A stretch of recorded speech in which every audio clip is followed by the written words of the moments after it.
কিশোরগঞ্জের নরসুন্দা নদীর তীরে অবস্থিত ঐতিহাসিক পাগলা মসজিদের ১৩টি লোহার দানবাক্স খোলা হয়েছে। দীর্ঘ ৩ মাস ২৭ দিন পর ভেঙে খোলা হয় ১০টি দানবাক্স ও ৩টি ট্রাঙ্ক। সেখান থেকে বেরিয়ে আসে ৩৫ বস্তা টাকা। শনিবার সকাল ৭টায় কড়া নিরাপত্তা বেষ্টনীতে দানবক্সগুলো খোলা হয়। এরপর বস্তাবন্দি টাকা মসজিদের দ্বিতীয় তলায় ঢেলে দেওয়া হয়। সকাল ৯টা থেকে শুরু হয় টাকা গণনার কার্যক্রম। জেলা প্রশাসক মোহাম্মদ আসলাম মোল্লা ও পুলিশ সুপার ড.এস.এম. ফরহাদ হোসেনের উপস্থিতিতে সারাদিন ধরে চলে হিসাবের ব্যবস্থা। সন্ধ্যায় জানা যাবে টাকার চূড়ান্ত হিসাব।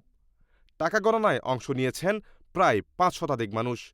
এর মধ্যে রয়েছে ৩৫০ জন মাদ্রাসা শিক্ষার্থী, ১৮ জন নির্বাহী ম্যাজিস্ট্রেট, ৩৩ জন শিক্ষক ও স্টাফ, সেনা, পুলিশ, আনসার সদস্য এবং ১০০ জন ব্যাংক কর্মকর্তা কর্মচারী। Desk news, CRS TV.